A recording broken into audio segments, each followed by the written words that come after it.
Morning students. Today we'll study about circulatory system in human.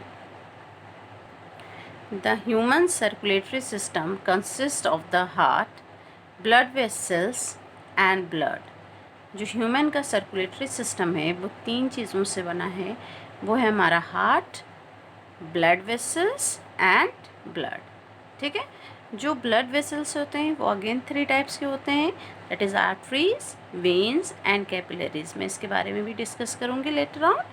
Next है आपका कि जो हार्ट है हमारा ना वो किसकी तरह एक्ट करता है, पंपिंग ऑर्गन की तरह काम करता है. एक पंप की तरह हमारा हार्ट काम करता है, क्योंकि हार्ट का फंक्शन क्या है, ये ब्लड को पुश करता है बॉडी में. ठीक है.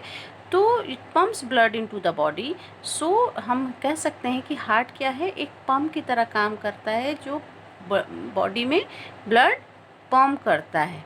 नो हम लोग ये जो 3 है ना, ब्लड है हमारा, ब्लड वेसल्स है और हार्ट है. तो सबसे पहले हम लोग ब्लड के बारे में पढ़ेंगे, then blood vessels and then heart. फिर हम हार्ट के बारे में देखेंगे कि हार्ट हमारा कैसे फंक्शन करता है.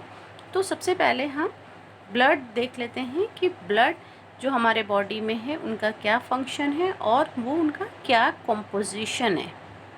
नाउ सी, ब्लड जो है क्या है, blood it is a connective tissue. Connective tissue का क्या मतलब हुआ, देखो 2 वर्ड है यहाँ पे. एक वर्ड है कनेक्टिव, दूसरा वर्ड है टिश्यू. कनेक्टिव मीन्स दैट कि ये कनेक्ट कर रहा है, जोड़ रहा है. तो ब्लड क्या है, कनेक्ट कर रहा है. किसको कनेक्ट कर रहा है, एक ऑर्गन को दूसरे ऑर्गन के साथ, हर सेल्स को एक दूसरे के साथ. ये क्या करता है, कौन कनेक्ट करता है, ब्लड कनेक्ट करता है. ठीक है. तो ब्लड क्या हो गया, एक कनेक्टिव. वर्ड आपको समझ में आया मैंने कनेक्टिव वर्ड क्यों यूज़ किया, बिकॉज ये ऑर्गन टू ऑर्गन कनेक्ट कर रहा है. एक ऑर्गन दूसरे ऑर्गन से कैसे कनेक्टेड है, ब्लड के ज़रिए. जब जैसे हमने देखा था कि लंग्स में जो है वो कार्बन डाइऑक्साइड और ऑक्सीजन का जो डिफ्यूजन हो रहा है, फिर वो ब्लड के ज़रिए कहाँ जा रहा है, हार्ट में जा रहा है. तो लंग्स को हार्ट के साथ किसने कनेक्ट किया, तो ब्लड ने कनेक्ट किया. तो इसलिए हमने यहाँ पे लिखा है ये कनेक्टिव. अब देखो यहाँ पे लिखा है नेक्स्ट वर्ड टिश्यू. टिश्यू का मतलब क्या हुआ कि टिश्यू मीन्स दैट कि टिश्यू हम किसको कहते हैं, ग्रुप ऑफ सेल्स. जब ग्रुप ऑफ सेल्स कंबाइन होते हैं तब टिश्यू का फॉर्मेशन होता है. तो मैं यहाँ पे वर्ड यूज़ कर रही हूँ टिश्यू. तो इट मीन्स दैट कि ब्लड में क्या मौजूद है, सेल्स मौजूद हैं. ब्लड किन से बना हुआ है, सेल्स से बना हुआ है. तो इसलिए हमने यहाँ पे वर्ड टिश्यू यूज़ किया है. तो ब्लड क्या है, एक कनेक्टिव टिश्यू है. मतलब ये सेल से तो बना हुआ है और साथ में ये दूसरे एक ऑर्गन को दूसरे ऑर्गन के साथ कनेक्ट भी कर रहा है. Next I have written it constitute about 8% of the body weight. जो हमारे बॉडी का जो पूरा वेट है उसमें से 8% जो बॉडी वेट है वो किसका वेट होता है, ब्लड का वेट होता है. ठीक है. Now next we see function of blood. जो ब्लड का फंक्शन है वो अब हम देखेंगे. तो पहला फंक्शन है ब्लड का, it carries digested food to all the parts of the body. जो हमारा फूड का डाइजेशन हुआ था, हमने पढ़ा था डाइजेस्टिव सिस्टम में कि जो स्मॉल इंटेस्टाइन है where our food is completely digested, वहाँ पे फूड हमारा कम्प्लीटली डाइजेस्ट हो जाता था. और फिर जो वहाँ से जो फूड है वो हमारे डिफरेंट सेल्स में जाता है. वो किसके ज़रिए जाता है, ब्लड के ज़रिए जाता है. तो ब्लड क्या करता है, डाइजेस्टेड फूड को डिफरेंट सेल्स में पहुँचाता है. ठीक है. ये फंक्शन हो गया. दूसरा फंक्शन ये क्या है इसका कि वाटर जो है वो भी हमारे बॉडी के हर पार्ट्स में जा रहा है. तो वो किसके ज़रिए जा रहा है, it is from blood only. इसके बाद देखिए नेक्स्ट है हमारा, it carries oxygen from the lungs to different parts of the body. अब जो हमारा ऑक्सीजन है, हम जैसे इन्हेलेशन करते हैं, फिर ऑक्सीजन हमारे लंग्स में आता है. फिर इस लंग्स से जो ऑक्सीजन है वो हमारे डिफरेंट पार्ट्स में जाता है. हमें पता है, आपने पढ़ा है कि ऑक्सीजन जो है वो सेल्स में जाता है. सेल में वहाँ पे फूड मौजूद होता है, उसके साथ फिर ये ऑक्सीजन कंबाइन होता है, फिर हमको एनर्जी मिलती. तो ये ऑक्सीजन जो सेल में पहुँच रहा है ये कैसे पहुँच रहा है, ये ब्लड के ज़रिए पहुँच रहा है. ठीक है. उसके बाद जब हमने ये भी पढ़ा था कि जब हमारे बॉडी में बहुत सारे वेस्ट प्रोडक्ट प्रोड्यूस होते हैं, जैसे कार्बन डाइऑक्साइड है, यूरिया है, इस तरह के वेस्ट प्रोडक्ट प्रोड्यूस होते हैं. तो जो वेस्ट प्रोडक्ट हमारे बॉडी में प्रोड्यूस हो रहा है, तो इसमें भी ब्लड बहुत इम्पॉर्टेंट रोल प्ले करता है इनको रिमूव कराने में. कैसे, अब कार्बन डाइऑक्साइड हमारा प्रोड्यूस हो गया रिस्पिरेशन के दौरान. अब ये जो कार्बन डाइऑक्साइड है ये ब्लड के थ्रू हमारे लंग्स में आएगा और फिर ये बॉडी से बाहर निकल जाएगा. तो किसकी हेल्प से आया, ब्लड की हेल्प से आया ना. तो ब्लड की हेल्प से ये बाहर निकल गया। नेक्स्ट है हमारा जैसे यूरिया हमारे बॉडी में प्रोड्यूस हो रहा है, तो यूरिया कहाँ ब्लड के थ्रू कहाँ जाता है, किडनी में आ जाता है। किडनी क्या करती है, यूरिया को ले लेती है, फिर यूरिन का फॉर्मेशन होता है और फिर हमारे बॉडी से बाहर आ जाता है। तो ब्लड जो है वेस्ट प्रोडक्ट को बॉडी से रिमूव कराने में भी बहुत हेल्प करता है। Next I written it protects the body from diseases. ये क्या करता है, हमारे बॉडी को बीमारियों से भी बचाता है। मैं आपको पढ़ाऊँगी जब कंपोजिशन ऑफ ब्लड में, उसमें मैं बताऊँगी कि जो हमारे बॉडी में जो ब्लड है उसमें जो सेल्स होते हैं, कुछ सेल्स क्या करते हैं, हमें बीमारियों से प्रोटेक्ट करते हैं। तो इस तरीके से जो ब्लड है हमारा वो हमें बीमारियों से भी बचाता है। Now we will see composition of blood. Now see composition of blood में क्या है कि blood consist of several cells floating in straw coloured liquid called plasma. Blood जो है ना उसमें मैंने पहले बताया था कि ब्लड क्या है, कनेक्टिव टिश्यू। तो जैसे मैंने टिश्यू वर्ड यूज़ किया था, मैंने आपको बता दिया था कि ब्लड किससे बना हुआ है, सेल से। तो ब्लड में बहुत सारे सेल्स होते हैं जो उसमें फ्लोट कर रहे हैं। किस में फ्लोट कर रहे हैं, ब्लड में एक स्ट्रॉ कलर का लिक्विड होता है जिसमें वो सेल्स फ्लोट कर रहे हैं। जैसे मान लो कि ये हमारा, ये समझ लो ये हमारा क्या है, ये सारा प्लाज्मा है और इसके अंदर हमारे ये सेल्स हैं, ब्लड के सेल्स हैं, ये इसमें तरीके से फ्लोट कर रहे हैं। ठीक है, ये हमारा क्या है, आपका प्लाज्मा है। इस प्लाज्मा के अंदर ये हमारे सेल्स, जो सेल्स हैं हमारे इसमें, ये सारे सेल्स इसमें क्या कर रहे हैं, फ्लोट कर रहे हैं। ठीक है, तो हमारा जो सेल है वो प्लाज्मा में फ्लोट कर रहा है। ठीक है, तो जो प्लाज्मा है ना वो अगर इस पूरे को मिला के हम क्या बोलेंगे, इस पूरे को मिला के हम ब्लड बोल रहे हैं। ठीक है, तो ब्लड में क्या मौजूद है, जो लिक्विड पार्ट है उसको हमने कहा प्लाज्मा, और प्लाज्मा के अंदर कुछ सेल्स जो हैं वो फ्लोट कर रहे हैं। वो कौन कौन से सेल्स हैं, वो हमारे आरबीसी हैं, रेड ब्लड सेल्स हैं, वो हमारे डब्ल्यूबीसी हैं, वाइट ब्लड सेल्स हैं, वो हमारे प्लेटलेट्स हैं। ठीक है, ये हमारे प्लाज्मा में फ्लोट कर रहे हैं। इन सब को मिला के हमने क्या कहा, ब्लड का। तो ब्लड में जो है ना 55% प्लाज्मा होता है और प्लाज्मा में 91% क्या होता है, वाटर होता है। ठीक है, जो ब्लड है उसमें 55% क्या मौजूद है, आपका प्लाज्मा। ये प्लाज्मा आपका 55% है। बाकी का ये आरबीसी, डब्ल्यूबीसी, प्लेटलेट्स कितने परसेंट होंगे, 45% होंगे। ठीक है, और प्लाज्मा में जो 55% प्लाज्मा है, इसमें 91% प्लाज्मा में क्या मौजूद होता है, वाटर होता है। प्लाज्मा में क्या मौजूद है, वाटर मौजूद है, और बाकी रेस्ट ऑफ द थिंग्स इसमें मौजूद है, प्रोटीन है और जो भी वेस्ट मटेरियल होता है वो सब किस में आ जाता है, आपका प्लाज्मा में आ जाता है। ठीक है, जितने भी वेस्ट मटेरियल्स हैं वो सब आपके किस में आ जाते हैं, और फूड भी आता है कुछ, वो सब किस में आता है, प्लाज्मा में आता है। तो जो प्लाज्मा है उसमें कुछ सेल्स फ्लोट कर रहे होते हैं, वो कौन कौन से हैं, दैट वी विल सी। वो हमारे हैं red blood cells, white blood cells and platelets. जो रेड ब्लड सेल्स हैं उनको हम एरिथ्रोसाइट्स भी कहते हैं, जो वाइट ब्लड सेल्स हैं उनको हम ल्यूकोसाइट्स भी कहते हैं, और जो प्लेटलेट्स हैं उनको हम थ्रोम्बोसाइट्स भी कहते हैं।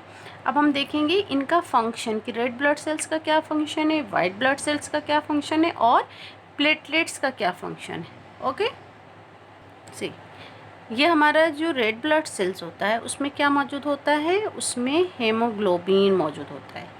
रेड ब्लड सेल्स में हेमोग्लोबिन मौजूद होता है। हेमोग्लोबिन क्या है, एक रेड कलर का पिगमेंट होता है जो क्या कैरी करता है, ऑक्सीजन कैरी करता है। ठीक है, ये क्या करता है, हेमोग्लोबिन क्या करता है, ऑक्सीजन के साथ कंबाइन हो जाता है और फिर ये फॉर्म करता है ऑक्सी हेमोग्लोबिन। और ऑक्सी हेमोग्लोबिन क्या हुआ, मतलब किस में हेल्प कर रहा है, ये ऑक्सीजन के ट्रांसपोर्टेशन में। ठीक है ना, तो ऑक्सीजन के ट्रांसपोर्टेशन में कौन हेल्प कर रहा है, हेमोग्लोबिन हेल्प करता है। हेमोग्लोबिन कहाँ पे मौजूद होता है, रेड ब्लड सेल्स में मौजूद होता है। ठीक है, और एक और चीज़ बता दूं कि जो हमारे ब्लड का जो कलर रेड होता है वो किसकी वजह से होता है, it is due to haemoglobin. अगर हेमोग्लोबिन नहीं हो तो शायद हमारे ब्लड का कलर रेड ना हो। तो हमारे ब्लड का जो कलर रेड होता है it is due to haemoglobin. Okay. अगर मान लो कि किसी के बॉडी में हेमोग्लोबिन की कमी हो जाती है तो उसको वो जो पर्सन है that will suffer so many problems, क्योंकि हेमोग्लोबिन क्या कर रहा है, ऑक्सीजन को कैरी कर रहा है। तो अगर हेमोग्लोबिन कम है तो इट मीन्स कि ऑक्सीजन को कैरी करने वाला कम हो गया। तो जब ऑक्सीजन का कैरियर कम हो गया, तो जब ऑक्सीजन प्रॉपरली सेल्स में नहीं जाएगा तो उस सेल्स को एनर्जी नहीं मिलेगी, क्योंकि वहाँ पे फूड का ऑक्सीडेशन नहीं होगा। तो एज अ रिज़ल्ट क्या होगा, फिर वो पर्सन वीक फील करने लगेगा। फिर हम उस कंडीशन को कहते हैं कि एनेमिक हो गया है, राइट। तो जो हेमोग्लोबिन है ये बहुत इम्पॉर्टेंट रोल प्ले करता है हमारे बॉडी में, क्योंकि ये ऑक्सीजन कैरियर है। नेक्स्ट हम बात करेंगे आपके वाइट ब्लड सेल्स की। जो वाइट ब्लड सेल्स होता है ना, ये थोड़ा सा मैंने साइज़ लिख दिया है कि आरबीसी से साइज़ में बड़ा होता है, लेकिन नंबर में आरबीसी से कम होता है, ठीक है। जो डब्ल्यूबीसी है आपका, वो क्या करता है, fight against disease causing micro organism and protect us from diseases. ऐसे समझ लो कि जो हमारा डब्ल्यूबीसी है ना, वो एक हमारे बॉडी के अंदर एक फोर्स है, एक फ़ौज है। जो कोई भी जर्म्स बॉडी के अंदर एंटर करता है तो ये डब्ल्यूबीसी उससे फाइट करता है। तो एक तरह का हमारे बॉडी के अंदर ना फोर्स मौजूद है जो फाइट करता है अगेंस्ट डिजीज़ कॉजिंग जर्म्स, और इस तरीके से फिर ये हमें बीमारियों से बचा लेता है। जो हमारा डब्ल्यूबीसी है ना, वो एक केमिकल भी प्रोड्यूस करता है जिसको हम क्या कहते हैं, एंटीबॉडीज़ कहते हैं, जो हमें इन्फेक्शन से बचाता है और हम जो भी जर्म्स हैं उनसे हमें बचाता है, क्योंकि ये क्या प्रोड्यूस करता है, एंटीबॉडीज़ प्रोड्यूस करता है, ठीक है। तो इसकी वजह से मैंने बताया था कि हम लोग बीमारी से भी बचते हैं। तो डब्ल्यूबीसी क्या करता है, अगर किसी की बॉडी में डब्ल्यूबीसी कम हो जाएगा तो इसका मतलब कि उसके बॉडी का इम्यून सिस्टम वीक हो गया, वो जल्दी बीमार पड़ सकता है, क्योंकि हमारे बॉडी के अंदर फ़ौज की कमी हो गई है, फाइट करने वाला कोई है ही नहीं, जर्म्स ईजिली हमें अटैक कर सकता है, ठीक है। तो ये हमारे वाइट ब्लड सेल्स का काम हो गया। नेक्स्ट है हमारा प्लेटलेट्स। प्लेटलेट्स जो है ना, वो help in clotting of the blood clotting. जैसे कि अगर हम कहीं पे गिर जाते हैं, हमें चोट लग जाती, कहीं पे कट हो जाता है, तो हम देखते हैं कि फ़ौरन हमारा ब्लड क्या होता है, क्लॉट कर जाता है। ये जो क्लॉटिंग हो रही है, it is due to platelets. अगर किसी की बॉडी में प्लेटलेट्स की कमी हो जाएगी तो वहाँ पे उसकी बॉडी में ब्लड क्लॉटिंग जो है, अगर ब्लीड होता है तो वो क्लॉटिंग जल्दी नहीं हो पाएगी वहाँ पे, क्योंकि प्लेटलेट्स कम है, ठीक है। जो हमारा डेंगू होता है ना, उसमें क्या होता है कि प्लेटलेट्स कम हो जाता है, प्लेटलेट्स बहुत डाउन हो जाता है। तो इसलिए कहा जाता है कि डेंगू किसी पर्सन को हो गया है और वहाँ पे अगर उसको कहीं से ब्लीड होता है तो बहुत डिफ़िकल्ट हो जाएगा उसको सरवाइव करना, क्योंकि वहाँ पे ब्लड क्लॉटिंग नहीं हो पाएगी, ठीक है। तो प्लेटलेट्स जो है बहुत इंपॉर्टेंट रोल प्ले करता है, क्योंकि ये ब्लड क्लॉटिंग में हेल्प करता है। अब इसका थोड़ा सा मैंने ये लिख दिया कि ये कैसा होता है, ये कलरलेस होता है, इसका शेप कुछ नहीं होता है और आरबीसी से बहुत साइज़ में छोटा होता है। Now we have studied about composition of bloods and function of bloods. Now will see blood vessels. मैंने आपको बताया था कि हमारा जो सर्कुलेटरी सिस्टम है वो ब्लड वेसल्स एंड हार्ट से मिलके बना है। तो blood I have discussed, now I am going to discuss blood vessels. तो ब्लड वेसल्स जो है ना, वो क्या है, एक समझ लो कि क्या है, ब्लड जो हमारा है ना, एक कॉम्प्लेक्स ट्यूब में फ़्लो करता है। उस ट्यूब को हम क्या कहते हैं, ब्लड वेसल्स कहते हैं। जैसे पाइप होता है, वाटर फ्लो करता है ना, उसी तरीके से ब्लड वेसल्स है जिसमें हमारा ब्लड फ्लो करता है। तो मैंने पहले भी बताया था आपको कि टाइप्स ऑफ ब्लड वेसल्स में there are 3 types, arteries, veins and capillaries. Arteries और वेन्स को हम साथ साथ डिस्कस करेंगे, कैपिलरीज को मैं अलग से बताऊंगी, ठीक है। अब ये देख लेते हैं आर्टरीज और वेन्स की अगर हम बात करते हैं तो will see the first point I have written. Arteries क्या करता है, carry blood away from the heart. मतलब ये है कि जो हमारा हार्ट है ना, उसमें जो ब्लड हमारा ऑक्सीजनेटेड जब ब्लड आ जाता है, ऑक्सीजन रिच ब्लड जो होता है हमारा लंग्स से आता है हार्ट में, तो फिर वो हार्ट से कहाँ जाता है, पूरी बॉडी में जाता है। तो जो पूरे बॉडी में ब्लड जाता है वो किसके थ्रू जाता है, आर्टरीज़ के थ्रू जाता है। जो ऑक्सीजनेटेड ब्लड है वो पूरी बॉडी में आर्टरीज़ के थ्रू सर्कुलेट करता है। इसलिए मैंने यहाँ पे लिखा है carry blood away from the heart, heart से अवे, मीन्स कौन सा ब्लड होगा, ये ऑक्सीजनेटेड ब्लड ये कैरी करेगा, ठीक है, carry oxygenated blood, fine. Veins carry blood to the heart. अब जो डीऑक्सीजनेटेड ब्लड है, मतलब पूरे बॉडी में जब ब्लड जब वहाँ से ऑक्सीजन बॉडी ने यूज़ कर लिया, उसके बाद जो कार्बन डाइऑक्साइड वाला ब्लड है वो हार्ट में आएगा, फिर वो हार्ट से कहाँ जाएगा, हमारे लंग्स में जाएगा, क्योंकि दोबारा से उसको प्यूरिफाई होना है। तो जो हमारा जो डीऑक्सीजनेटेड ब्लड है जिसमें कार्बन डाइऑक्साइड मौजूद है, वो ब्लड वेन्स के थ्रू हमारे हार्ट में आता है, राइट। समझ में आ गया, ये क्या करता है, arteries carry oxygenated blood, veins carry deoxygenated blood. सिर्फ एक्सेप्शन आप याद रखिएगा कि मैं एक बार बता दूं आपको थोड़ा सा एक्सेप्शन, वो ये है कि जो हमारा जो पल्मोनरी, ये याद रखना, पल्मोनरी जो वेन है और पल्मोनरी आर्टरी, ये थोड़ा सा एक्सेप्शन है, बता दे रही हूँ कि जो पल्मोनरी वेन, आप अच्छे से याद रखो कि आर्टरी मैंने क्या बताया, मैंने ये बताया कि आर्टरी जो होता है वो क्या कैरी करता है, कैरीज ऑक्सीजनेटेड ब्लड, है ना।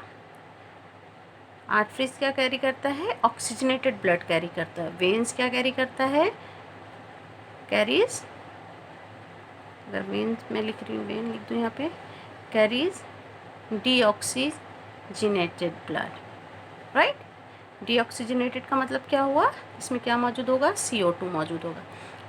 मैंने ये बताया कि आर्टरीज जो है वो ऑक्सीजनेटेड ब्लड, मतलब O2 वाला ऑक्सीजन वाला ब्लड कैरी करेगा, और वेन्स डीऑक्सीजनेटेड मतलब कार्बन डाइऑक्साइड रिच ब्लड को कैरी करेगा। ये हार्ट से ले जाएगा पूरे बॉडी में, ये कहाँ से ले जाएगा, ये हार्ट से कहाँ जाएगा, हार्ट से कहाँ जाएगा ब्लड, बॉडी में जाएगा, ठीक है। किसके थ्रू जाएगा, हार्ट से पूरे बॉडी में, आर्टरी के थ्रू।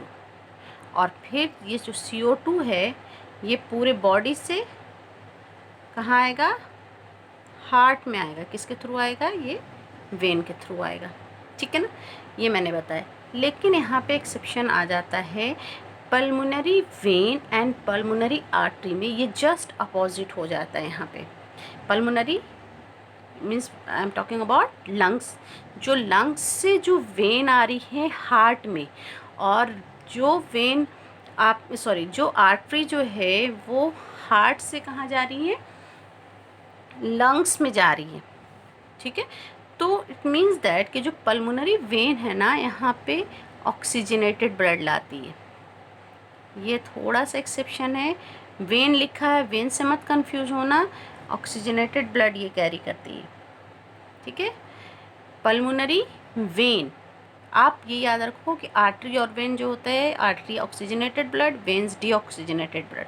अगर पल्मोनरी आ जाता है तो फंक्शन उल्टा हो जाएगा, अगर वर्ड पल्मोनरी यूज़ होगा तो फंक्शन उल्टा हो जाएगा। ये आप याद रखिए ऐसे कि पल्मोनरी वेन कहूँगी तो ऑक्सीजनेटेड ब्लड हो जाएगा, पल्मोनरी आर्टरी बोलूँगी तो डीऑक्सीजनेटेड ब्लड होगा, ठीक है। आप इसको अच्छे से लर्न कर लीजिए और माइंड में ये सेट रखिए कि अगर पल्मोनरी यूज़ होता है तो फंक्शन उल्टा हो जाता है, राइट। तो अब जो पल्मोनरी वेन है ना, इसके ज़रिए ऑक्सीजन रिच ब्लड हमारे हार्ट में आता है, और जो डीऑक्सीजनेटेड ब्लड है वो हार्ट से दोबारा से लंग्स में जाता है, वो किसके ज़रिए जाता है, पल्मोनरी आर्टरी के ज़रिए जाता है। ये आपको याद रखना होगा। नेक्स्ट है हमारा कि जो आर्टरीज होती है ना, उसकी जो वॉल होती है वो बहुत थिक होती है, ठीक है। और इसकी जो वॉल होती है वो कैसी होती है, थिनर वॉल होती है। इनकी वॉल थिक क्यों होती है, क्योंकि आर्टरीज जो होता है ना, इसमें जो ब्लड का जो मूवमेंट होता है, जो ब्लड फ्लो होता है, बहुत हाई प्रेशर से, बहुत ज़्यादा प्रेशर से आर्टरीज में ब्लड फ्लो करता है, इसलिए इनकी वॉल कैसी होती है, थिक वॉल होती है। और जो आपका वेन्स होता है उसमें जो ब्लड फ्लो होता है उसमें प्रेशर नहीं होता है, राइट। क्योंकि देखो अब क्या हो रहा है, आर्टरीज में जो पूरा हार्ट से एक साथ ब्लड पंप हो रहा है पूरे बॉडी में, तो वहाँ पे प्रेशर ज़्यादा है। वेंस में क्या हो रहा है, बॉडी के अलग अलग हिस्से से ब्लड आता जा रहा है, तो वहाँ पे ब्लड का प्रेशर कम होगा, ठीक है, प्रेशर ही नहीं होगा इनफैक्ट। उसके बाद आपका नेक्स्ट आ जाता है कि देखो इसमें जो आर्टरीज होती है ना, उसमें वाल्व मौजूद होता है, सॉरी जो आर्टरीज होती है ना उसमें वाल्व मौजूद नहीं होता है। जब वाल्व मौजूद नहीं होगा तो उससे क्या फ़ायदा होगा, उससे फ़ायदा ये होगा कि जो आपका ब्लड है ना वो मूव कर रहा है, तो वो बैकवर्ड भी जा सकता है, आगे भी जा सकता है। तो आर्टरीज में जो होता है कोई वाल्व मौजूद नहीं होता है, लेकिन जो आपकी वेंस होती हैं उनमें क्या बीच बीच में जो वेंस होती है ना वो इस तरह की वेंस होती है, अब बीच में इनके ऐसे करके वाल्व होता है। तो वाल्व क्या करता है, जैसे ब्लड यहाँ से मूव करता हुआ आएगा, तो जब ब्लड इधर आ जाएगा तो ये वाल्व क्या होगा, बंद हो जाएगा। इससे क्या होगा कि ब्लड दोबारा से पीछे जा नहीं सकता है, ठीक है। तो ये वाल्व क्या करता है, ये बैकवर्ड फ्लो से रोकता है, ठीक है। एक बार डीऑक्सीजनेटेड ब्लड इधर आ गया तो अब दोबारा ये इधर नहीं जा पाएगा, ये काम होता है वाल्व का। तो जो वेन्स में मौजूद होती है, क्योंकि एक बार डीऑक्सीजन कोई ऑर्गन है यहाँ पे, यहाँ से इसका डीऑक्सीजनेटेड ब्लड इधर आ गया तो अब इधर से ये ब्लड इधर नहीं जाएगा, ये वाल्व का काम होता है, ठीक है। एक और चीज़ कि आर्टरीज जो होता है ना वो डीपली प्लेस्ड होता है, हमारे स्किन के नीचे हो जाता है, मौजूद होता है। लेकिन जो वेन्स होता है ना वो हमारा स्किन के देखते हो आप, स्किन है उसके नीचे जो आपको दिखता है ना वो सारी आपकी वेन्स होती हैं, ठीक है। तो ये सरफेस पे प्लेस्ड होती है, सुपरफिशियली मतलब सरफेस पे होता है, स्किन के सरफेस पे ये मौजूद होता है, बहुत इनसाइड डीपली नहीं होता, लेकिन ये डीपली प्लेस्ड होता है, राइट। मैं एक बार आपको एक चीज़ और, जैसे देखो मैंने जो वाल्व का बताया वो ये था, ये आपका आर्टरीज है, इसमें कोई वाल्व नहीं होगा, वेन्स जो है इसमें इस तरह से वाल्व मौजूद होगा, ठीक है। अब हम बात कर लेते हैं कैपिलरीज़ की। कैपिलरीज़ क्या है, एक्सट्रीमली थिन ब्लड वेसल्स है which connect arteries to vein. Arteries और वेन को कौन कनेक्ट कर रहा है, कैपिलरीज कनेक्ट कर रहा है। अब जैसे सोचो कि ऑक्सीजनेटेड ब्लड है, वो आ गया हमारे सेल में, आ गया ऑक्सीजन आ गया, अब जो कार्बन डाइऑक्साइड है वो बाहर निकलेगा, ठीक है ना। तो ये जो ऑक्सीजन अंदर जा रहा है, कार्बन डाइऑक्साइड बाहर आ रहा है, तो ये जो ब्लड का एक्सचेंज हो रहा है, ये सॉरी जो गैसेस एक्सचेंज हो रहे हैं, ये कहाँ पे होते हैं, ये कैपिलरीज में होता है, ठीक है। वही मैंने लिखा है द एक्सचेंज ऑफ सब्सटेंसेस, जैसे फूड है, ऑक्सीजन है, कार्बन डाइऑक्साइड है, ये सारे एक्सचेंज जो होते हैं वो कहाँ होते हैं, कैपिलरीज में होती है। क्योंकि यही क्या कर रहा है, आर्टरीज और वेन्स को कनेक्ट कर रहा है। नो सी, अब देखो ये आर्टरीज है, यहाँ से आपका ऑक्सीजनेटेड ब्लड है वो यहाँ आया, ठीक है। ये आपकी क्या हो गई, कैपिलरीज हैं, ये सारी क्या हैं, ये सारी आपकी कैपिलरीज हैं। अब यही कैपिलरीज से क्या हुआ, जो फूड है और ऑक्सीजन है वो आपके सेल में चला गया, जो आपका बॉडी है इसमें चला गया। एक मिनट में दिखाती हूँ आपको, ठीक है। ये हमारा बॉडी सेल है, इसमें अब आर्टरीज से ऑक्सीजन और फूड जो आया वो बॉडी सेल में चला गया। अब बॉडी सेल से जो कार्बन डाइऑक्साइड है वो यहाँ फिर से आ गया और ये कहाँ चला जाएगा, वेन्स में चला जाएगा। तो इस तरीके से हमारा आर्टरीज और वेन्स एक दूसरे से कनेक्टेड है। वो किसके ज़रिए कनेक्टेड है, वो कनेक्टेड है हमारा कैपिलरीज़ के ज़रिए। ये हमारी सारी क्या है, कैपिलरीज़ हैं, ठीक है। तो ये आर्टरीज से यहाँ कैपिलरीज़ में आएगा, कैपिलरीज़ के थ्रू ब्लड सेल्स में जाएगा, फिर ब्लड से जो आपका कार्बन डाइऑक्साइड है ये यहाँ आ जाएगा और फिर ये वेन्स में चला जाएगा। इस तरह से हमारे फूड और जो गैसेस हैं उनका एक्सचेंज हमारे बॉडी में हो जाता है। एक बार मैं आपको दोबारा से आर्टरीज और वेन्स के भी लॉन्गिट्यूडिनल सेक्शन दिखा देती हूँ। ये देखिए, ये आर्टरीज है, इसमें कोई वाल्व मौजूद नहीं है, और ये वेन है, इसमें वाल्व्स मौजूद है। इस तरह के बहुत सारे सीरीज़ ऑफ वॉल्व्स मौजूद होते हैं। इनकी वॉल कैसी है, थिन है, इनकी वॉल कैसी है, ये थिक वॉल है। ये आर्टरीज और वेन्स इस तरह का वॉल्व्स मौजूद होता है, ठीक है। तो इस तरह से हमने ये कंप्लीट कर लिया हमारा आज blood and blood vessels. In next class we will study about heart and its function. Okay, thank you.